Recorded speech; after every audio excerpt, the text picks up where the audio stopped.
Hello student, आइए हम लोग आज ब्रिटिश सेट यानी अंशाल पेपर का सेट 1 का ये पेपर कोड है 822 HV। 822 HV है पेपर कोड। 822 HV सेट 1 2024 का ये पेपर है। इसमें बहुविकल्पी प्रश्न करवा दिया गया है खंड ब। अब आज हम लोग 22 क्वेश्चन नंबर 22 का दिया है। इसमें किन्हीं 5 भागों को हल कीजिए। तो ये वाला आज हम लोग पार्ट हल करेंगे। इसमें जितने भी क्वेश्चन दिया गया है सभी क्वेश्चन को हल करेंगे। तो आइए शुरू करते हैं 22 का क नंबर।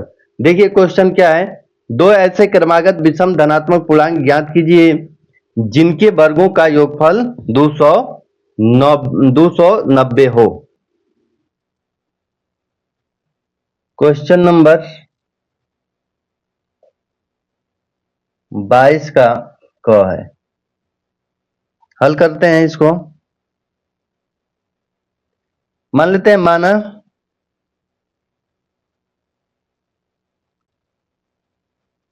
पहली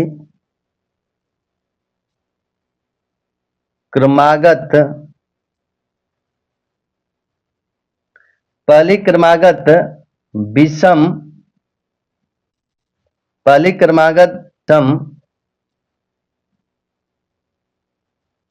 विषम धनात्मक पूर्णांक मान लेते हैं x हो जाएगा। तो दूसरी यहां पर लिखेंगे दूसरी क्रमागत विषम धनात्मक पूर्णांक ये होगा x प्लस 2 होगा। दूसरी होगा x प्लस 2, क्योंकि विषम संख्याओं में अंतर की बात करें तो विषम संख्या 1 होता है 3 हो जाएगा। 1 3 5 7 9। तो इनके बीच में कितने का अंतराल है? तो इनके बीच में 2 का अंतराल है। इसलिए यहाँ पर एक पहली संख्या मान लिए x। यदि मान लेते हैं 3 को x, तो अगली संख्या प्राप्त करने के लिए 3 में हम 2 जोड़ेंगे। इसलिए x में हम यहाँ पर 2 जोड़ेंगे, तब दूसरी धनात्मक विषम संख्या प्राप्त होगी। तो अब यहाँ पर लिखते हैं प्रश्नानुसार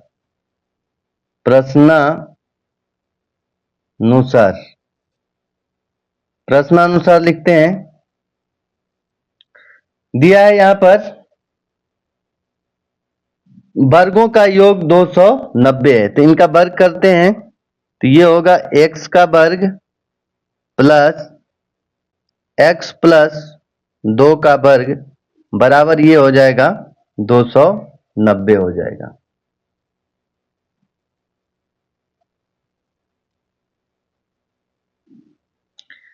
अब x का वर्ग करते हैं। तो ये होगा x square plus a plus b का होल स्क्वायर। यहाँ पर सूत्र चलाएंगे a प्लस बी का होल स्क्वायर। तो a स्क्वायर मतलब x का स्क्वायर प्लस b स्क्वायर मतलब 2 का स्क्वायर प्लस 2a x हो जाएगा, b 2 हो जाएगा, बराबर ये हो जाएगा 290। तो ये आपका बनेगा x स्क्वायर प्लस ये 2 का वर्ग 4 होगा और इसका गुणा करेंगे इसमें तो 2 दूना के 4 x बराबर ये हो जाएगा आपका 290 के बराबर। X square plus x square कितना हो जाएगा? 2x स्क्वायर होगा प्लस ये 4x को पहले लिखते हैं और प्लस ये 4 है और ये इधर आएगा तो माइनस 290 हो जाएगा बराबर 0। अब यहां पर हल करते हैं इसको। तो 2x square plus 4x 4 minus 290 को हल करते हैं तो कितना आएगा? माइनस आएगा आपका 200, ये 286 आएगा। अब इसमें 2 से भाग कर देते हैं। 2 से भाग करेंगे तो ये होगा एक्स स्क्वायर प्लस 2 दूना के 4 x माइनस 2 एक कम 2, 2 चौके 8, 2 त्याई 6 बराबर ये हो जाएगा आपका 0 हो जाएगा। अब इसका फैक्टर बनाते हैं। देखिए जब इसका फैक्टर बनाएंगे तो क्या बनेगा, ये एक्स स्क्वायर प्लस 143 का जब फैक्टर बनाएंगे तो ये आपका बनेगा 11 गुणे 13, ये फैक्टर बनेगा। तो 2x को हम लिख सकते हैं 13 माइनस 11 एक्स माइनस 143 बराबर ये हो जाएगा 0। तो x square plus 13x minus 11x minus 143 बराबर 0। अब यहां पर कॉमन ले लेते हैं तो ये होगा x प्लस 13। अब ये माइनस 11 कॉमन ले लेते हैं तो x प्लस ये हो जाएगा 13 बराबर 0। एक में होगा x प्लस 13 और एक में होगा x माइनस 11 बराबर 0 होगा। अब इसको हल करते हैं। देखिए यहां पर लिखते हैं यदि x प्लस 13 बराबर 0 हो तो x बराबर ये होगा माइनस 13। तो यहां पर देखिए बोला है कि देखिए यहां पर विषम धनात्मक पूर्णांक बोला है, विषम धनात्मक पूर्णांक बोला है, तो इसलिए ये माइनस में आ गया तो इसको लिख देंगे अमान्य, अमान्य लिख देंगे क्योंकि हमें धनात्मक पूर्णांक चाहिए, धनात्मक विषम पूर्णांक चाहिए। अब लिखते हैं इसको यदि x माइनस 11 बराबर 0 हो तो x बराबर आपका आ जाएगा 11। तो ये अब मान्य होगा। अब यहां पर लिखेंगे कि पहली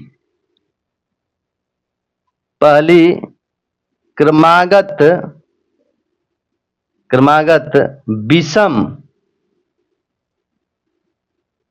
धनात्मक पूर्णांक x माने हैं तो x का मान कितना आया है 11। अब यहां पर लिखेंगे 11 आया है तो यहां पर अब लिखेंगे दूसरी क्रमागत विषम धनात्मक पूर्णांक x प्लस 2 है। यहां पर देखिए कितना माने हैं x प्लस 2, तो इसमें आप 2 जोड़ देंगे तो 11 प्लस 2 कितना हो जाएगा 13। तो ये आपका अभिष्ट विषम संख्या निकल कर आ गया 11 और 13। तो ये आपका आंसर हो जाएगा 11 और 13। ये हल हो गया, देख लीजिएगा।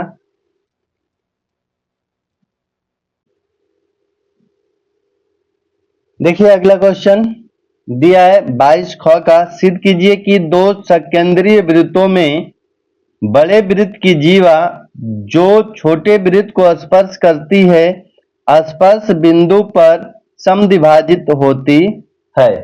ये आप लोगों को क्वेश्चन दिया है, इसको सॉल्व करते हैं।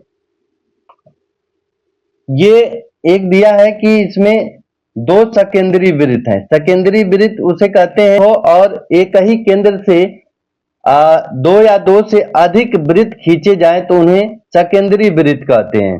यानी उन सभी वृत्तों का केंद्र एक ही होगा। इसमें बोला है कि दो सकेंद्रीय वृत्त हैं। अब इसमें बोला है कि बड़े वृत्त की जीवा जो छोटे वृत्त को स्पर्श करती है, जीवा छोटे वृत्त को स्पर्श करती है तो स्पर्श बिंदु से मान लेते हैं कि स्पर्श बिंदु कितना है, स्पर्श बिंदु को मान लेते हैं P और ये मान लेते हैं A, जीवा को A भी मान लेते हैं और इस वृत्त को C1 मान लेते हैं और ये हो जाएगा C2 आपका हो जाएगा। तो इसमें पहले लिखते हैं कि दिया है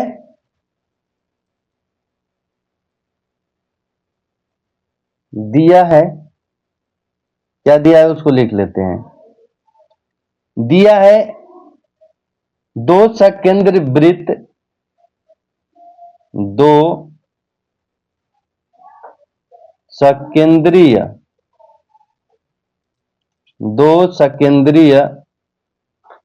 वृत्त C1 व C2 जिसका केंद्र O है, जिसका केंद्र O है, ये मान लेते हैं। अब इसमें दिया है कि जो बड़े वृत्त की जीवा है AB, वो छोटे वृत्त को बिंदु P पर स्पर्श करती है, तो ये बताना है कि AP और PB बराबर होगा। तो इसको लिख लेते हैं कि बड़े वृत्त की जीवा, बड़े वृत्त की जीवा AB छोटे वृत्त जो छोटे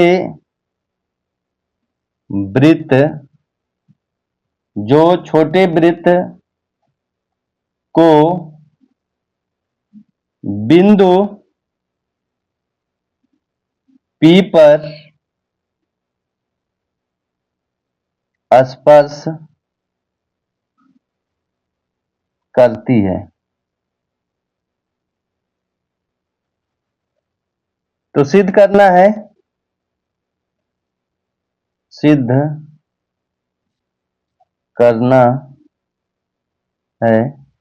क्या सिद्ध करना है? देखिए दिया है कि जो ये बिंदु है, ये बिंदु जीवा को समद्विभाजित करेगा, यानी स्पर्श बिंदु पर समद्विभाजित होगा, यानी AP बराबर PB सिद्ध करना है ये। अब एक छोटा सा रचना कर लेते हैं, रचना कर लेते हैं। रचना में क्या करना है कि केंद्र O से बिंदु P को मिलाया, केंद्र O से P को मिलाया, यानी OP को मिलाया।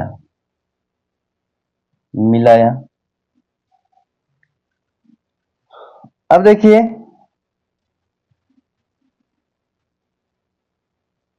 OP को मिला दिए, तो यहां पर लिखेंगे OP छोटे वृत्त की त्रिज्या है, तो यहां पर लिखेंगे प्रमेय, एक हम प्रमेय जानते हैं कि वृत्त के केंद्र से जीवा पर डाला गया लंब जीवा को समद्विभाजित करता है। तो ये हम यहां पर प्रमेय अप्लाई करेंगे। तो यहां पर लिखेंगे OP लंब है AB पर, तो यहां पर लिखेंगे कि अब AB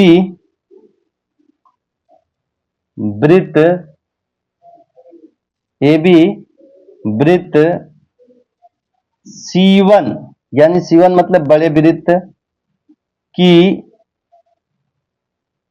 एक जीवा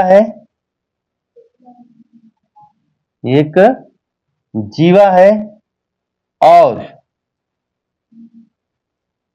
OP लंब है AB पर,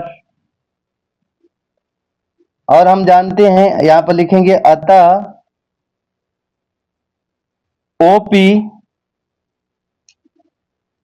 OP जीवा AB को समद्विभाजित करेगी,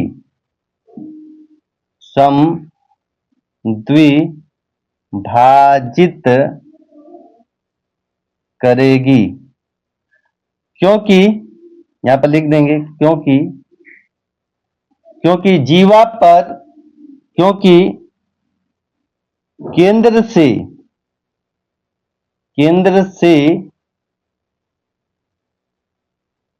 जीवा पर खींचा गया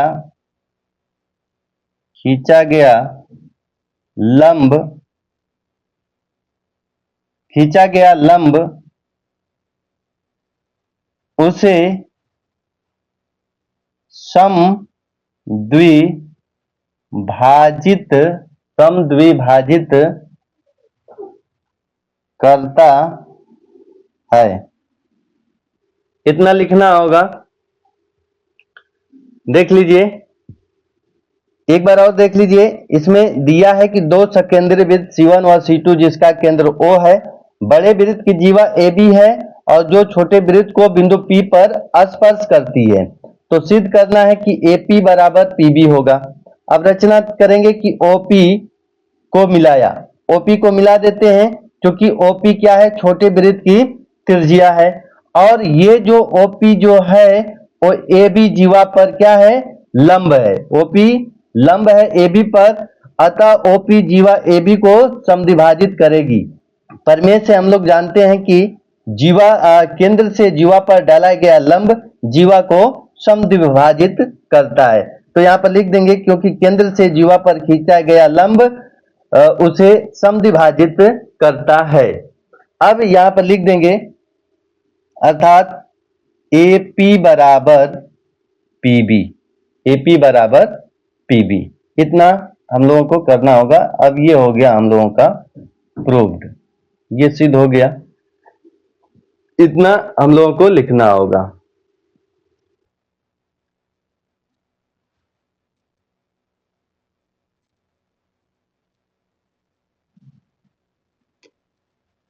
आइए अगला क्वेश्चन देखते हैं। देखिए, चित्र में यदि LM समांतर है CB का और LN समांतर है CD हो, तो सिद्ध कीजिए कि AM बटे में BM बराबर AN बटे में DN है। ये त्रिभुज का क्वेश्चन है। इसमें चित्र देख लेते हैं क्या दिया है। ये चित्र दिया है, देखिए ये चित्र दिया है। तो पहले इधर सवाल लिख लेते हैं, इसके बाद चित्र पर चलते हैं। देखिए क्या दिया है इसमें, इसको लिख लेते हैं पहले। देखिए इसमें दिया है LM समांतर है CB का और LN समांतर है CD का। इतना दिया है, ये लिख लेते हैं, दिया है। और इधर सिद्ध करना है, लिख लेते हैं, सिद्ध करना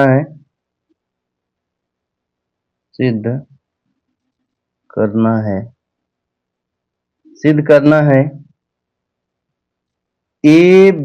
AM बटे में BM बराबर AN बटे में DN, ये सिद्ध करना है।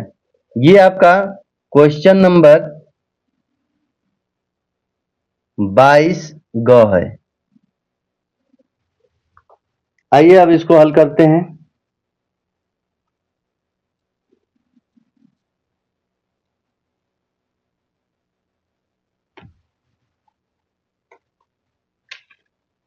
देखिए फिगर हम दिखा रहे हैं, इधर साइड में देखिए, या फिगर हम यहाँ पर बना दे रहे हैं, एक रफ डायग्राम बना दे रहे हैं।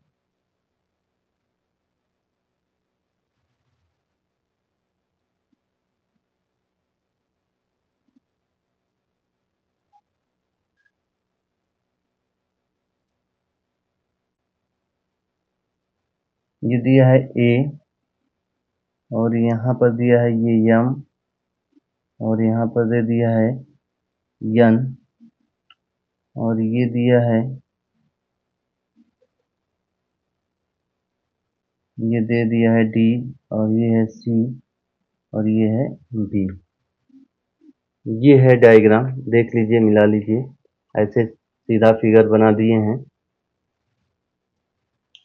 आइए अब इसको हल करते हैं। हल करेंगे तो लिखेंगे उत्पत्ति, उपपत्ति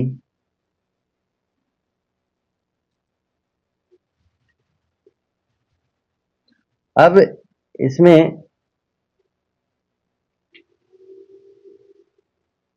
देखिए क्या दिया है यहां पर कि एल एम समांतर है सी बी का। एल एम कहां है ये देख लीजिए, एल एम कहां है, यहां पर एल है, तो एल एम समांतर है सी बी का।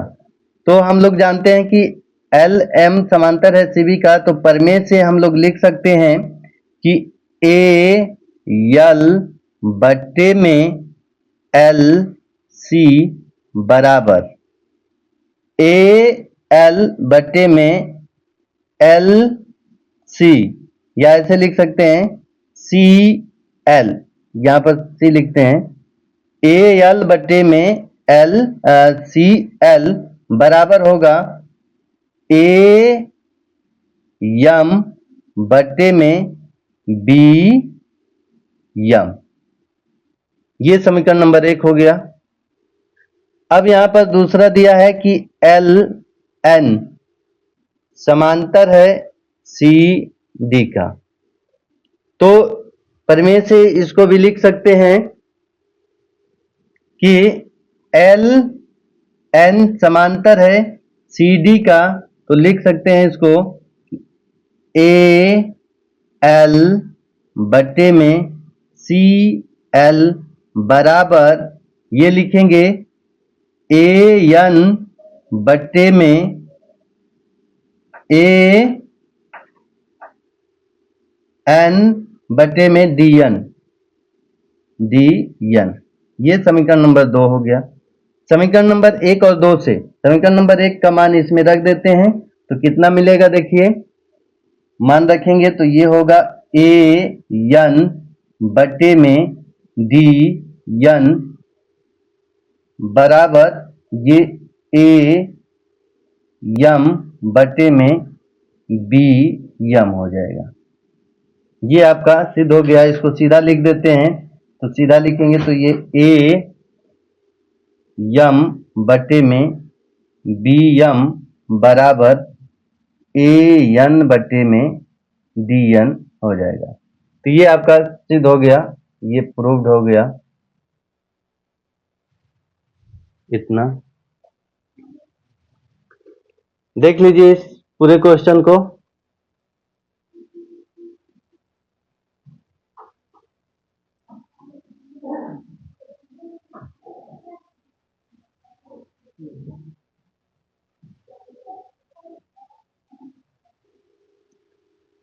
अब हम लोग देखते हैं 22 घ का द्विघात बहुपद x square plus 7x plus 10 के शून्य ज्ञात कीजिए और शून्यकों तथा गुणांकों के बीच के संबंध की सत्यता की जांच कीजिए। आइए अब इसको हल करते हैं, लिख लेते हैं इसको पहले। यह है 22 क्वेश्चन नंबर।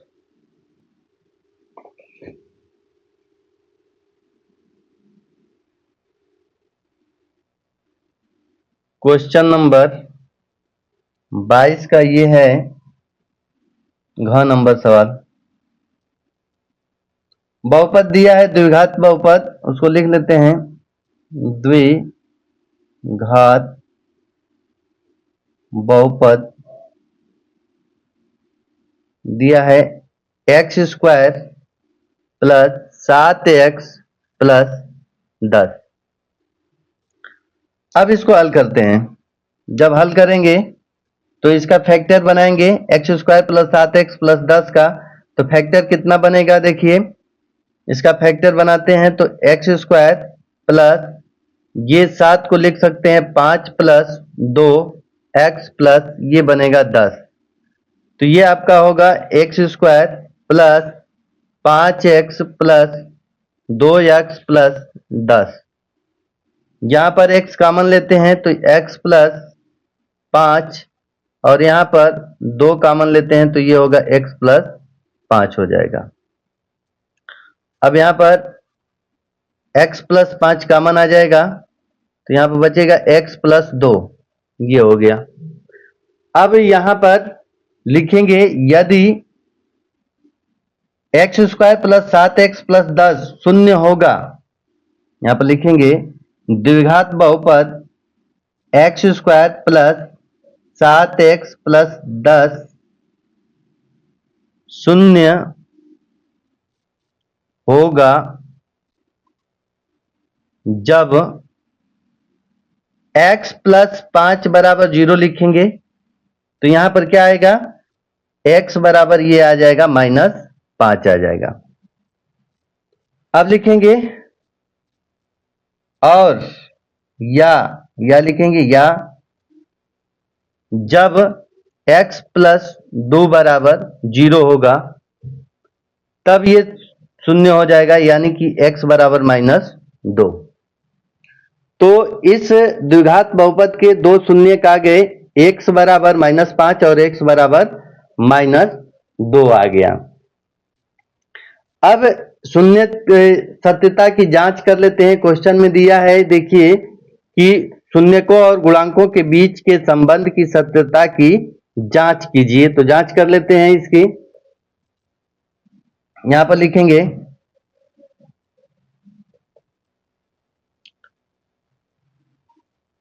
शून्यकों और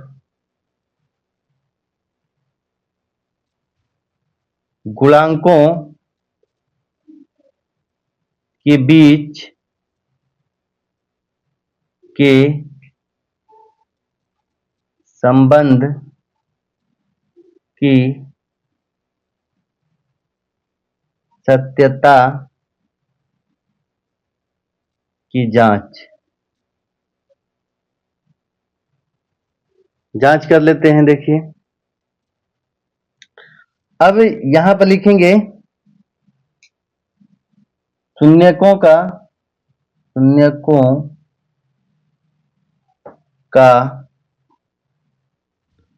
योगफल, शून्यकों का योगफल बराबर, शून्यकों का योग करेंगे तो कितना आएगा, देखिए -5 प्लस -2 कितना आएगा, तो देखिए -5 प्लस -2 बराबर ये हो गया -7।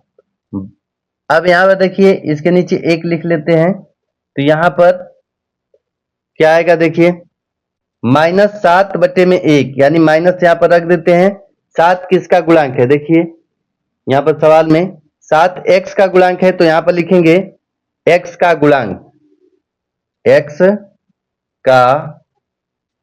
गुणांक बटे में 1 किसका गुणांक है, तो देखिए यहां पर कितना है 1, तो एक्स स्क्वायर का गुणांक, तो यहां पर लिखेंगे एक्स स्क्वायर का गुणांक, ये आपका हो गया। अब शून्यकों का गुणनफल लिखते हैं। शून्यकों का गुणनफल,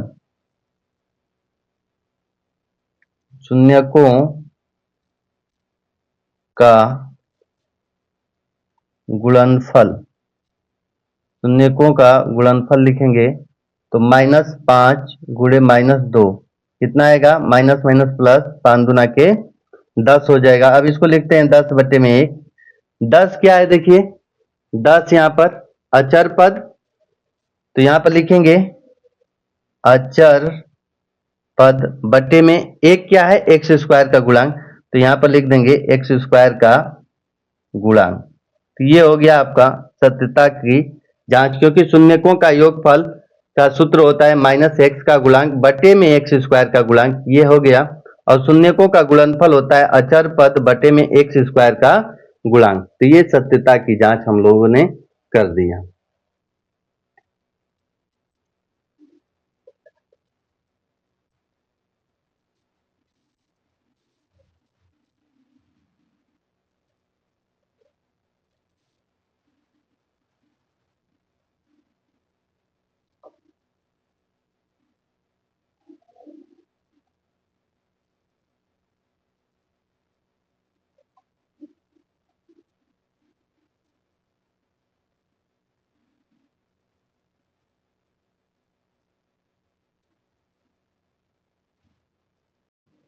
आइए अब अगला क्वेश्चन देखते हैं। 22 का अड़ा देखते हैं। निम्नलिखित बारंबारता प्रणाली का माध्य ज्ञात कीजिए। ये माध्य ज्ञात करना है तो वर्ग अंतराल दिया है 0 से 10, 10 से 20, 20 से 30, 30 से 40, 40 से 50 और बारंबारता दिया है 2, 4, 7, 3, 2। तो अब इसको हल करते हैं। देखिए इसको आसानी से किस प्रकार हल करेंगे। हम ये चार्ट वोट बना दिए हैं आसानी के लिए, सब गुणा भाग कर दिए हैं। आप लोग देख लीजिएगा, हम समझा देते हैं इस पर। देखिए ये इसमें दिया है वर्ग अंतराल 0 से 10, 10 से 20, 20 से 30, 30 से 40, 40 से 50। ये बारंबारता दिया था, उसमें दिया है कि 2, 4, 7, 3, 2 और इसका मध्य पद निकालेंगे। जब मध्य पद निकालेंगे तो वर्ग अंतराल का जोड़कर 2 से भाग करेंगे। 0 प्लस 10 कितना होगा? 10, 10 में 2 से भाग करेंगे 5 आएगा। 10 और 20 होगा, ये जोड़ेंगे तो होगा 30। 30 का 30 में 2 से भाग करेंगे तो ये होगा 15। 20 और 30, 30 50 होगा, 50 का आधा 25 हो जाएगा। 30 40, 40 यानी 70 हो गया, 70 का आधा 35। 40 50, 50 ये 90 हो जाएगा, ये होगा 45। अब क्या करते हैं कि इसका गुणा कर देते हैं। 5 दूना के 10, 15 चौके 60, 25 साते 175, 35 तिया 105, 45 दूना के 90। अब बारंबारता वाला जोड़ देते हैं तो सिग्मा एफ बराबर, ये जोड़ेंगे तो आ जाएगा 18 और एफ एक्स को जब जोड़ेंगे तो F x sigma F x बराबर 440 आएगा। अब माध्य निकालते हैं तो माध्य जब निकालेंगे तो सिग्मा एफ एक्स बटे में सिग्मा एफ बराबर 440 बटे में 18। जब इसको भाग करेंगे तो ये आएगा 24.44, ये आंसर आएगा आपका।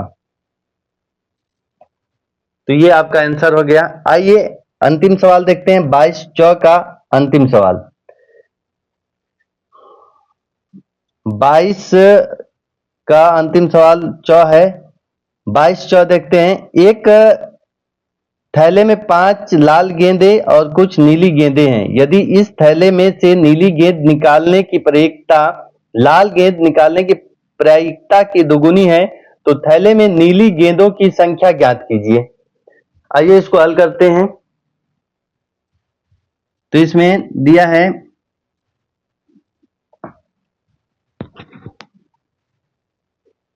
क्वेश्चन नंबर, ये है क्वेश्चन नंबर 22 का 4 नंबर। तो इसमें दिया है लाल गेंद, लाल गेंद, लाल गेंद की संख्या दे दी है 5। अब इसमें कुछ नीली गेंद बोला है तो मान लेते हैं कि माना नीली नीली गेंदों की संख्या या नीली गेंदें कितना है? x है। नीली गेंद कितना है? x है। अब यहां पर निकाल लेते हैं कि थैले में से नीली गेंद निकालने की प्रायिकता, यहां पर लिखते हैं थैले में से नीली, थैले में से नीली गेंद निकालने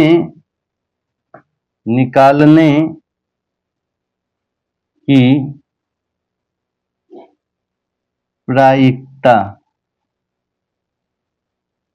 प्रायिकता बराबर नीली गेंद कितना है? तो x। कुल संभावित परिणामों की संख्या कितना हो जाएगा? तो लाल गेंद 5 है और नीली गेंद x है, तो ये हो जाएगा 5 प्लस x हो जाएगा। कुल संभावित परिणामों की संख्या 5 प्लस x हो जाएगा, तो वो नीचे रखते हैं। अब इसमें लिखेंगे कि थैले में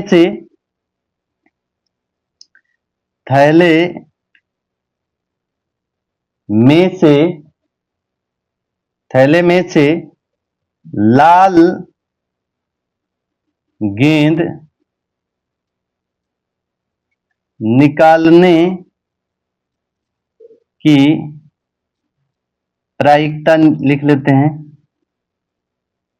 प्रायिकता कितना हो जाएगा? तो लाल गेंद कितना है? 5 बटे में कुल संभावित परिणामों की संख्या 5 प्लस x हो जाएगा। अब यहां पर प्रश्नानुसार देखेंगे। प्रश्नानुसार सवाल क्या बोला है, देखिए सवाल बोला है कि इस थैले में से नीली गेंद निकालने की प्रयोगिता लाल गेंद निकालने की प्रयोगिता की दोगुनी है। तो यहां पर लिख लेते हैं, थैले में नीली गेंद ये है x बट्टे में 5 प्लस x, और ये इधर हो जाएगा 5 बट्टे में 5 प्लस x। अब इसमें बोला है कि थैले में लाल गेंद निकालने की प्रयोगिता की दोगुनी है नीली गेंद, तो लाल गेंद में हम 2 से गुणा कर देंगे तो ये बराबर हो जाएगा। अब इसको हल करते हैं तो ये होगा आपका x बट्टे में 5 प्लस x बराबर 5 दूना के 10, 5 प्लस x हो जाएगा ये। अब यहां पर देखिए 5x से ये 5x कैंसिल हो जाएगा, यानी जब हर बराबर है तो ये कैंसिल हो जाएगा, तो x बराबर कितना आ जाएगा, तो ये आपका आएगा x बराबर 10। यानी नीली गेंदों की संख्या कितनी होगी, तो यहां पर लिख लेंगे नीली गेंदों की संख्या, नीली गेंदों की संख्या कितना हो जाएगा, तो आपका 10 हो जाएगा। ये आंसर होगा, नीली गेंदों की संख्या 10। ये आपका आंसर हो गया, देख लीजिए।